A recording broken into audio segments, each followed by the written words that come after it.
And let's get started. The first one is personal development. Now, in illustrating personal development, Mr. Schoaf, my teacher, started with money. You know, money's not the only place to start in talking personal development, but it's where he started, so let me share the thoughts he shared with me back then. Let me share them with you. Here's the best lesson I can give you on economics. It's very simple. We get paid for bringing value to the marketplace. That's about as simple as I can put economics. We get paid for bringing value to the marketplace. Now, it takes time to bring value to the marketplace. However, we do not get paid for time, so we cross that out. Mistakenly, the man says, I'm making about $20 for an hour. Not true. If that was true, you could just stay home, right? Have them send your money. So that's not true. We don't get paid for time, we get paid for value brought to the marketplace. Now, since that's true, here's one of the key questions of my talk to you today. Is it possible to become twice as valuable to the marketplace and make twice as much money in the same time? Is that possible? The answer is yes.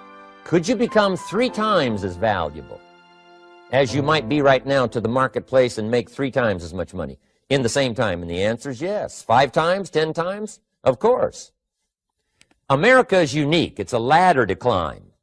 It starts down here, let's say, at $5 an hour, and it keeps going up. Top income last year, $80 million. The guy who runs Coca-Cola. Now, that's a heck of a ladder. That's why everybody wants to come here, right? The boat people are not headed for Vietnam. People haven't plotted and schemed for 50 years saying if I could just get to Poland, everything would be okay. Not true. Everybody wants to come to America. And the reason is because we've got the best wind ever blowing in our favor. We've got the best economic opportunity anybody's had in 6,500 years. And all you have to do is understand it and take advantage of it. Now, there's some key questions to ask here. Why would the marketplace pay someone only $5 an hour? Very simple answer. They're not very valuable to the marketplace. Now, we must underline to the marketplace. This person might be a very valuable brother. Yes. Member of the family, valuable. Yes. Valuable member of the church, of course. Valuable citizen of the country? Yes. Valuable in the sight of God? No doubt. We're all of equal value in the sight of God. But if you're not very valuable to the marketplace, you don't get much money. You say, well, it shouldn't be that way. Well, then you got to start your own country. You know, this one's been in process for 200 years, and this is the best we've been able to come up with so far. But here's the key. You don't have to stay here. Now, there was a big debate in Congress last year that this $5 was not enough, should be 6, should be 6, should be 6. But we don't need legislation. 6 is already on this ladder. The next step up. You know, if you work for McDonald's, they'll pay you $5 an hour to take out the trash. If you whistle while you take out the trash, they'll pay you $6 an hour. So we don't need that legislation. You just need to take lessons on how to whistle. Have a good attitude. Now, as you begin to climb this ladder, why would the marketplace pay some people $50 an hour? Answer, evidently, they must be more valuable to the marketplace. 10 times more valuable. And is that possible for someone to be 10 times more valuable and earn $50 an hour instead of 5? And the answer is yes. That's what America is all about. Now, why would the marketplace pay some people $500 an hour? Evidently, this person must be much more valuable to the marketplace. That's what's important to understand, to the marketplace. And would the marketplace pay one person $80 million for 1 year's work? And the answer is, of course. If you helped a company make $1 billion, would they pay you $80 million? I'm telling you, it is possible. And that's why America is so exciting. That's why this financial ladder is so exciting. It's possible for all of this to come true for all of you, no matter where you start. As a student in school, just getting started out there in the workplace, This is all possible for you. Now, Mr. Schoaf gave me the clue on how to climb this ladder as high as I wanted to climb. Now, we're talking primarily economics here. There's a lot of other ways to become valuable to your family, valuable to your friends, valuable to the community, valuable to the team, right? Valuable to the team effort, valuable to the concert. But here's what he said to me. In climbing this ladder economically, all you have to do is work harder on yourself than you do on your job. Once I heard that, it made sense to me. I kept hoping that everything else would change around me, found out that if I went to work on myself, worked on my skills, worked on my language, if I became better than I was each year, if I grew in skills and language and vocabulary and competence, then I would become attractive to the marketplace. Not very long ago, a company called me and said, Mr. ROHN, we're expanding internationally. We'd like to have a bit of your expertise to help us. Would you give us a bit of your time? We'll add some millions to your fortune. And I said, okay. And I thought later, isn't that interesting? They would call me. Then my second thought was, of course they'd call me. Who else would they call? I can get the job done. Now, what a contrast for me, farm boy from Idaho, raised in obscurity, parents of modest means, broke when I was 25. How come I would get a telephone call and someone offer me a lot of money to help them in expanding around the world? Simple answer, evidently. Something happened to me between age 25 and where I am today. And I can tell you where it all started. From my teacher, Mr. Schoaf, who said to me, you don't have to change what's going on out there. That's the wind that's blowing. All we have to do is change what's going on in you. And now there's several ways to do that on personal development. And let me give you those ways. Here's the first one. We must learn from personal experience. Pretty simple. Learn from what happens to you. Take a look back over the last few months. Did you make some mistakes? How could you correct those for the future? Take a look back over the last year. Have you done it right or done it wrong? Let's correct it for the next year. Learn from your personal experience. Mr. Schoaf asked me when I first met him, he said, Mr. ROHN, how are you doing? You've been out there now 6 years. And I said, I'm not doing very well. He said, I suggest you not do that anymore. What a simple, swift analysis to my situation. He said, if you keep doing it, the next 6 years will be like the last 6. You don't want that to happen. Let's make the changes. So learn from your personal experience. Now here's number 2, why I came to share this video experience with you today. And that, I call it OPE, other people's experiences. That's me, other people. That's your teacher, other people. That's your friends and colleagues, other people. The people you meet that can pass along to you their experiences, what's happened to them, the mistakes they made, how they corrected them, how they changed their health and changed their bank account and changed their income and changed their future. That's it, other people. Now there's 2 kinds of people to learn from. One is failures. It's too bad failures don't give seminars, right? That would be valuable. Bring your notebook, have them tell you how they lost it all and threw it all away, threw their health away, and threw their friendships away, and things didn't work out well. That would be valuable. But now then we must also learn from positive people that have done well. They've got the health, and so we ask them, how did you become so healthy? They've got the skills, so we ask them, how did you become this skillful? They've got the income, so we ask them, how did you get here in such a short period of time? So now here's what's important in personal development. In learning from other people, we learn, number 1, by observation. We learn what we see. We watch people that are successful in what they do. In sports, we watch their disciplines. In business, we watch their disciplines. By observation, what we can see. The reason I created this video was something that you could see someone's experiences translated for you. Second, we learn by what we hear. I've got some of my lectures on cassette tapes, so you can take them with you wherever you go and learn by listening. Turn your car into a mobile classroom and listen. And then listen to the sermon on Sunday morning. Listen to the lectures. Listen to the teacher. Listen to someone who's got something good to say. And then number 3 is vitally important on personal development, and that is read all the books you can possibly read in your lifetime. Mr. Schoaf got me started on my library. I've got one of the better libraries. Haven't read everything in it, but I feel smarter just walking in it, my library. At least I was smart enough to buy it.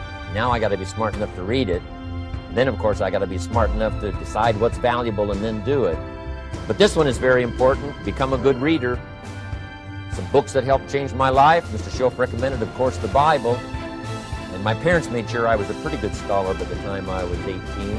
That's been so beneficial for me, drawing from those illustrations, reading about those stories, people who made it and people who didn't make it, and what the difference was. And then other books that helped to really change my life. One called Think and Grow Rich by Napoleon Hill. And then a book that helped me become financially independent by the time I was 31. And that book is called The Richest Man in Babylon by George Clason. And I'm going to share a little bit of that book with you when I get to financial independence today, our 3rd subject. But I started reading the books, attending the classes, making sure that I got in front of people that had something good to say. And then I started keeping a journal. One of the major things my teacher taught me was to keep a journal. He said, don't trust your memory. If you hear something good, just make a little note and write it down. Now, at first I took, notes on pieces of paper and torn off corners and backs of old envelopes. And it didn't serve me well, thrown in a drawer. Then I learned to keep a journal, a bound copy of all my notes. So I would suggest you do the same. Things that impress you, a poem that impresses you. When you attend a class, some of the ideas that impressed you, jot them down. You read something in a magazine, right? Some ideas, take those out, put them in your journal. Keep a good journal the rest of your life. This will serve you well. My journals make up a significant portion of my own library. And if you saw my library and saw my journals, I tell you what you'd have to say. This is the library, and these are the journals of a very serious student. No wonder Mr. ROHN is invited to lecture and speak on his experiences around the world. So I want the same thing to happen to you. Value captured that you can resort to later, go back over it and review it, and let it become valuable. So that's my first subject, personal development. Work harder on yourself than you do on yourself. Develop the skills, learn the lessons, take the classes, absorb all that is being taught to you these days. And then later on, of course, you can sort it out, what's valuable for you and how to refine it for your business and for your life and for your future. But the main thing is to get it and start this process of personal change, personal development. And let me say it one more time. If you will change, everything will change for you. You'll never be the same. You'll keep growing. As you look back on a few months, look back on a few years, you won't believe the progress you can make. Economically, your relationship with your family, your friends, and whether you're in sports or economics or whatever, I'm telling you, that whole process of committing yourself for personal change, personal value, can really make your life unique and worthwhile. Now let's cover the 2nd subject, on setting goals. Mr. Schoaf gave me some tips on setting goals that changed my life forever. And I want to share those with you.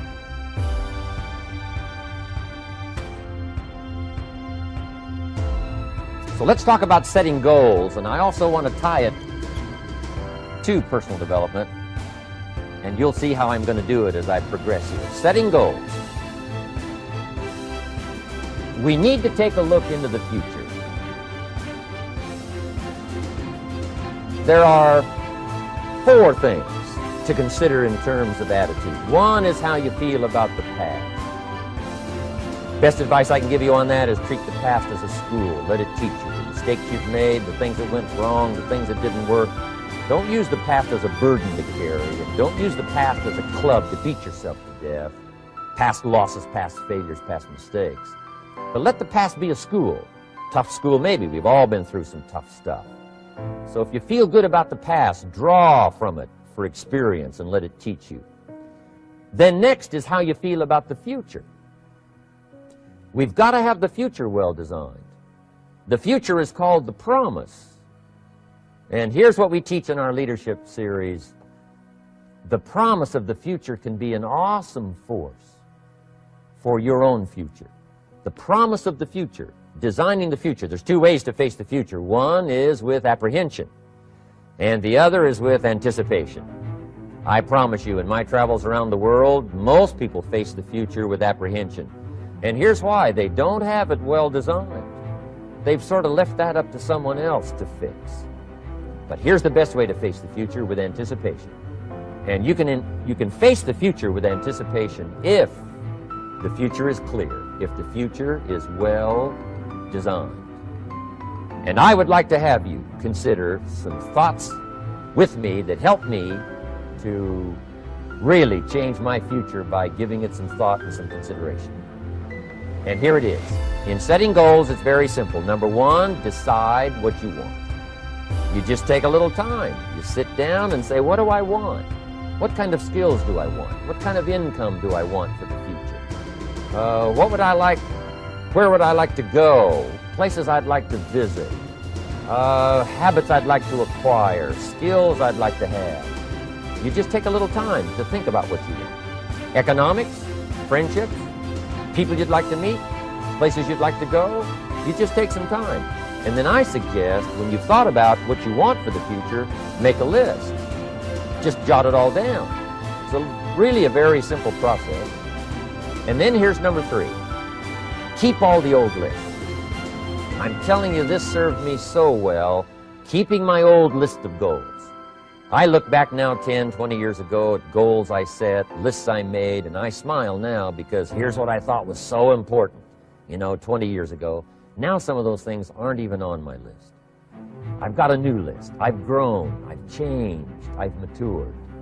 But I give you that advice. Decide what you want. Number two, write it down. Number three, keep the old lists. And then here's number four. When you get something that's on one of these lists, check it off. Part of the fun of having a list is checking it off. And then if you can add some drama to checking it off, see, that's what really helps. I set a goal to go to Spain many, many years ago. And when I finally made my first trip to Spain, I had that journal with me that had that list in it.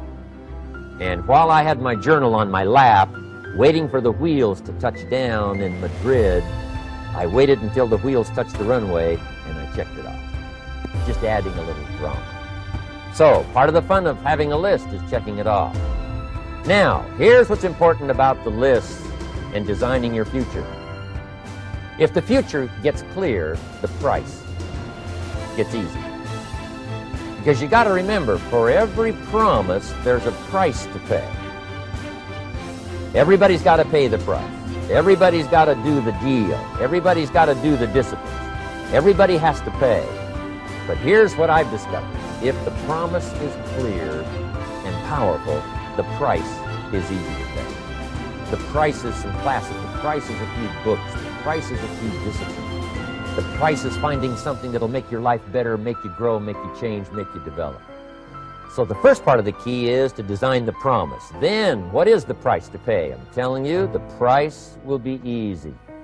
Anybody in my audience can pay it, no matter where you are, where you come from. Color doesn't matter, religion doesn't matter, where you grew up doesn't matter, circumstances don't matter. I'm telling you, if you'll make the promise of the future clear for yourself, the things you want, the places you want to go, the things you want to have, the person you want to become, the skills you want, the homes you want, the future you want, the friends you want, all of the values of life that you could possibly want. If you'll make that clear, make those lists, and be serious about it, I promise you it's an easy price to pay. Anybody can pay it.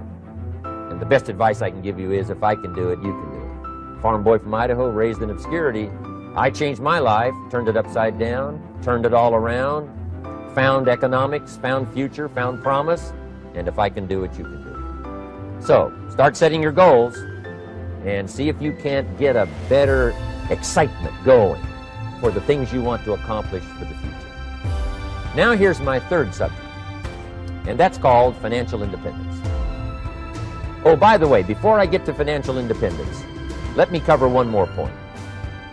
One of the major reasons for setting goals is for what they make of you in achieving them. My teacher advised me when I first got started at age 25, he said, Jim, why don't you set a goal to become a millionaire? He said, it's got a nice ring to it. you know, enough zeros to impress your accountant.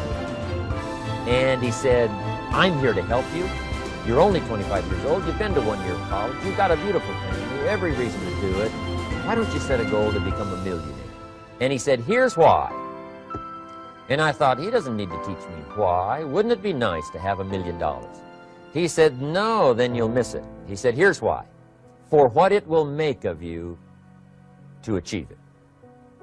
I'm telling you, that statement changed my life.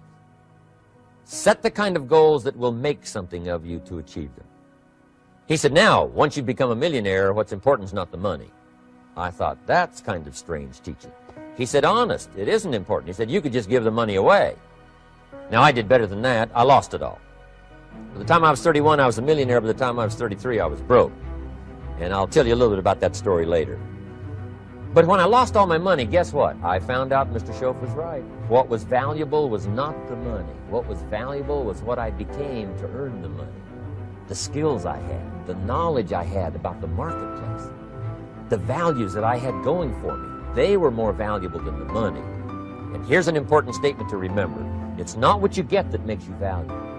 It's what you become. So part of the key here is to set the kind of goals that will make something of you. Don't set them too low so that you don't have to grow and you don't have to read and you don't have to try and you don't have to stretch. Don't set them too low. And then don't sell out. Don't go for something that's going to cost you your virtue or cost you your values or sell out your principles. There's a good middle road here to follow. Goals that will inspire, goals that will help you grow, change, develop, and become better than you. Okay. Now let's talk about financial independence. How to become rich by 40, 35 if you're extra bright, much sooner if you find an opportunity like I did. Let me show you how I did it. Financial independence. First of all, I like the phrase financial independence. Some people are a little bit concerned about using the word becoming rich or becoming wealthy, and I can understand that. I struggled a little bit with this. Is it okay to go for becoming rich, go for becoming wealthy? And maybe that's a bit too strong a word or strong a term. So here's what I've come up with that I think is comfortable for me, and that is how to become financially independent. I think it's every person's heritage here, especially in America, to become financially independent. Now, let me give you my definition of financial independence. Financial independence is the ability to live from the income of your own personal resources. Financial independence. Now, it depends on how you want to live. If you need $2,000, $3,000 a month, if you need $4,000 or $5,000 a month, if you need $10,000 a month, some people may need, $100,000 a month. But whatever you would need to live, and you could earn that living from the income of your own personal resources, that's what I call financial freedom, financial independence.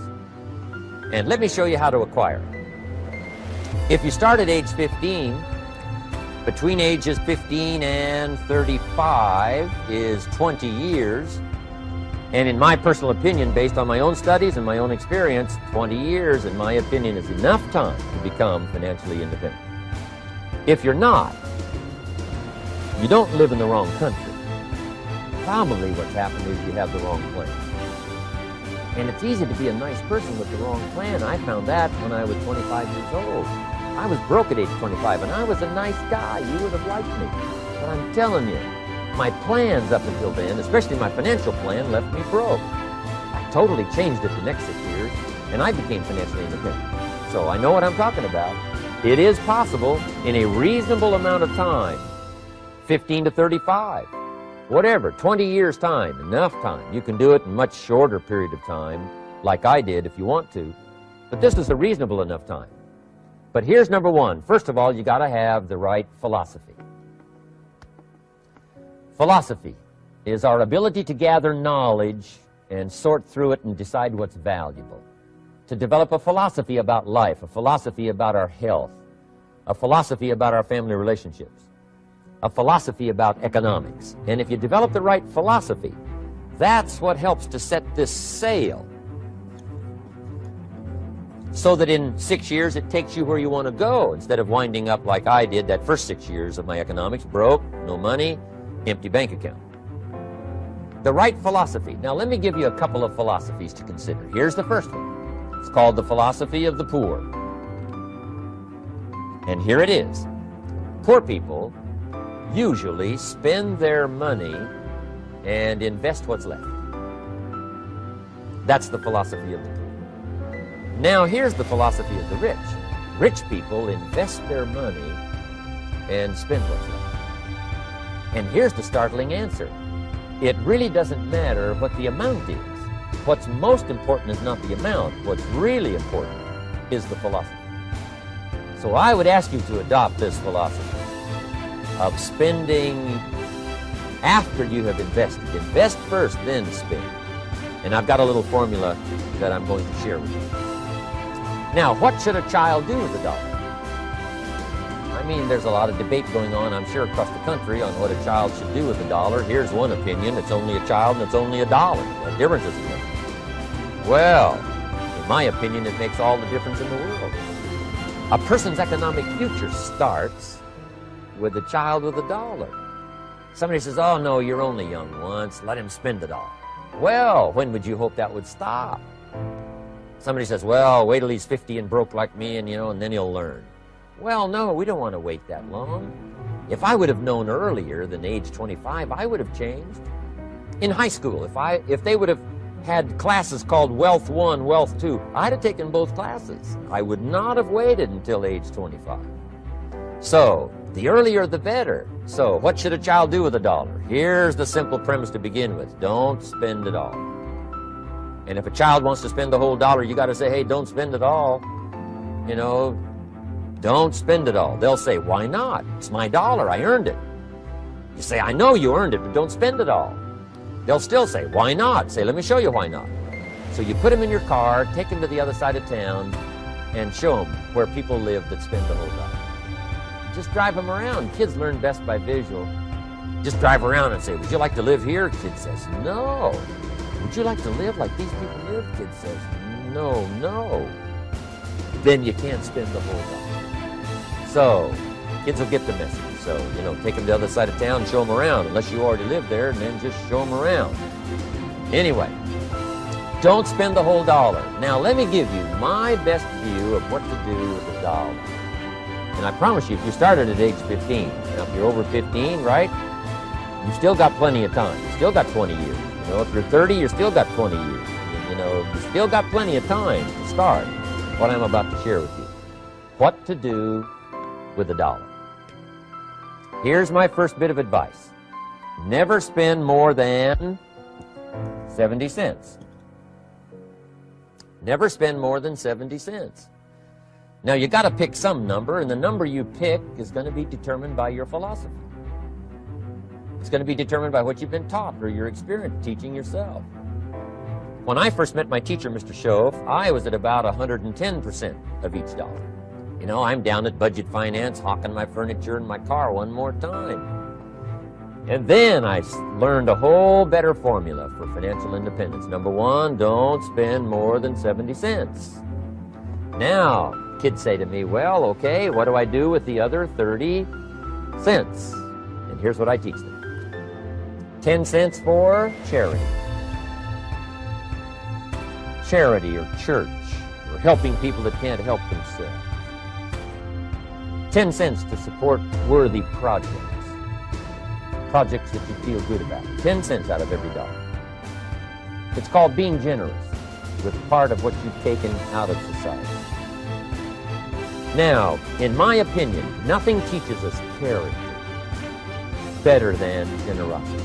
No class, no teacher, no book teaches generosity, teaches character better than generosity. And the best time to start is when the amounts are small. And I know if kids learn these lessons well, they'll give a dime out of a dollar, help people that can't help themselves, support worthy projects. Or if you belong to a church, they teach tithe, peace of. That's very important. Now, because when the amounts get larger, sometimes it's a little more difficult. Giving 100,000 out of $1 million, someone says, oh, if I had $1 million, I'd give 100,000. I'm not sure. That's a lot of money. So the time to start is when the amounts are small. 10 cents out of the dollar. Okay, next 10 cents I call active capital. Active capital means do something to make a profit. Active capital.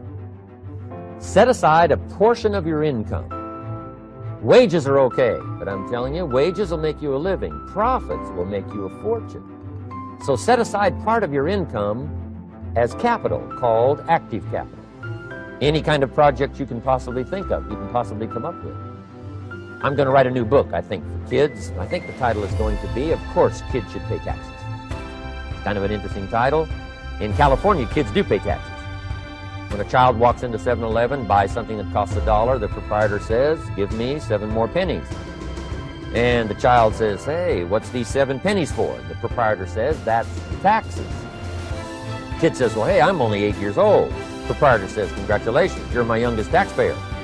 Give me the money. So in California, where I live, kids do pay taxes. Big question is, should they? And my book will answer that question. Of course, kids should pay taxes. Nothing is for free. If you want to ride your bicycle on the sidewalk instead of in the mud, you got to pay the 7 pennies. Nothing is free, so we all have to pay. So, 10 cents out of your living, out of the money you earn, set aside for capital. Capital to try your best to show a profit. And in my book, it's going to be all kinds of ways kids can make money, right? 2 bicycles, one to ride and one to rent. And you know, it doesn't take long to figure out some enterprise that'll start making a profit. Then you must jot this down if you're taking notes. Profits are better than wages. 1, you can't usually start wages until you're about 16, 15, 16. But you can make a profit long before you're eligible to start earning wages. And then there's no limit to profits, and they can double and triple and quadruple. You know, there's no limit. It's incredible how fast profits can grow. So profits are better than wages. Wages make you a living, profits make you a fortune. Now, the third 10 cents is vitally important. I call it passive capital. Capital you let somebody else use. A financial institution, stocks and bonds, mutual funds, whatever. Let someone else use it, you furnish the money, they use it to make a profit, but they pay you for the use of it, called interest. And here's one of the things that'll make you financially independent fairly quickly, and that's called compound interest. And this is how you get it. Letting someone else use a portion of your money, your substance. They show the profit, they pay you interest. And this passive capital, I'm telling you, over a sustained period of time, if you'll develop this little 10, 10, 10, and 70, especially starting at age 15, I'm telling you, by the time you're 35, you will be financially independent. You'll have the ability to live from the income of your own resources. And then one more point on passive capital. There's a Bible philosophy. I'm an amateur on the Bible. But there's a Bible philosophy that teaches the borrower is servant to the lender. And if you want to be in a powerful position as you grow older, finally when you become mature, maybe have your own business, things have worked out for you for the future, the position you always want to be in is the power position. And that's called the lender. The lender is the power position. So if kids learn early enough, and then you ask them what they'd like to be when they grow up, I'm telling you, once they understand, they'll say, well, one of the things I want to be is one of those lenders. That's the power position, not the spender. No, you'll be pitied the rest of your life if you just become a spender. You got to become a lender. And I think this is what formulas to follow. 10 cents out of every dollar. Let someone else use it. Be the lender, power position. Then try to show a profit. Can't we teach our children how to take $1, search the neighborhood, find a broken wagon, pay $1 for it, bring it home, you know, clean it up, sand it until it's clean, paint it red till it shines, straighten out the wheels till they're true, take it back to the neighborhood, sell it for $5? Anybody can do that. Now, does the child deserve $4 profit? And the answer is yes. Society now has a misery rate. That's what America's all about. Finding something, touching it, making it better, making a profit, taking part of your resources, helping people who can't help themselves. Let someone else use it to make a profit. Some projects require more capital than one person has. Exciting. and then let them pay you for the use of it? America's had this philosophy now all these years. Communism has taught all these years capital belongs in the hands of the state, not in the hands of the people. We've been teaching all these years capital belongs in the hands of the people, not in the hands of the state. And we turned out to be right. Capital in the hands of the kids, capital in the hands of the people. Enterprises that make a profit, enterprises that grow. It's the hope of our future. So that little simple formula, I hope, will help you. Now, one more key on financial independence, and that is attitude. Attitude. Here's number one. I used to say, I hate to pay my bills. My teacher straightened me out on that. He said, let's see, Mr. ROHN, what you hate to do is pay $100 on an account and reduce your liabilities and increase your assets. I said, well, no, not if you look at it that way. He said, well, it all depends on how you look at it. So wouldn't you love to pay your bills, reduce your liabilities, increase your assets? You got to have that kind of attitude. I found out the same attitude about taxes. I used to say, I hate to pay my taxes. Mr. Shove said, well, that's one way to live. But don't you understand? Taxes is how we care and feed the goose that lays the golden eggs. Wouldn't you want to do your share? Someone says, yes, but the goose eats too much. Probably true. But hey, we all eat too much. We all need to go on a diet. Better a fat goose than no goose. So I finally became a happy taxpayer. Now, I think taxes are too high, so I'm working to get taxes lowered for our economic future. But then whatever they turn out to be, I gladly pay, do my part, because that's what makes the whole system run, each of us doing our part. Now, I want these three subjects to be valuable. I want them to have meaning.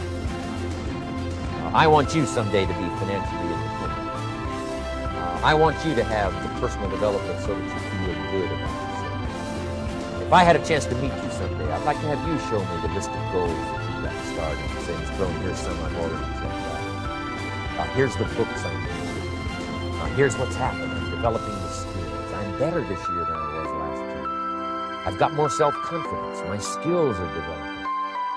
That's what I want for you, and that's why I took the time to come and share in this video message with you. I do seminars all around the world, but this is one way that I can reach out and touch you in case you can't come to my seminars wherever I am. Maybe this video will reach you somewhere, and it'll have an impact on your life. And what I'd like to do is later hear about it, a letter, phone call, or to have a chance to meet you in person. And now I'd like to leave you with these 4 questions called questions to ponder. These questions were valuable for me, and I want to make them valuable for you. Here's the first one, why? We all ask why we should work this hard. Why take that many classes? Why go to school that many years? You know, why take the notes? Why read the books? Why work that hard? Why put yourself through the push-ups and the disciplines? Why? Good question, why? Best answer to why, I think, is the second question. Why not? Why not see how many books you can read, how many classes you can take, how many skills you can develop? Why not see how valuable you can become to the marketplace and to your friends and to your family? Why not see what you can make of yourself? Why not see how far you can go, how much you can see, how much you can earn, how much you can share? Why not? That's the heritage all of us have, in America especially, is to see what we can make out of our lives now that we've been given this extraordinary opportunity. Now, my third question I'd love to ask you in person. But since I can't do it in person, I want to ask it of all of you. But I want you to take it personally. And my third question is, why not you? Why not you with good self-esteem? Why not you starting to change and setting goals? Why not you starting to make progress toward financial independence? If I can do it, you can do it. I wished I had a lot more testimonials here today besides mine. A whole steady stream that would come by and tell you their story. Someone who started with nothing, finally run a big enterprise. A mother who was on welfare, now she owns her own business. In addition to my story, I wish I had a lot more. And if all of them told their story, guess how they would probably wind up their story? They'd probably say, just like me, why not you? If we can read, you can read. If we can change, you can change. If we can figure it out, you can figure it out. If we can turn it around, you can turn it around. There isn't anything you can't accomplish. That's what those testimonials would say. And so I want to say it to you personally. Why not you?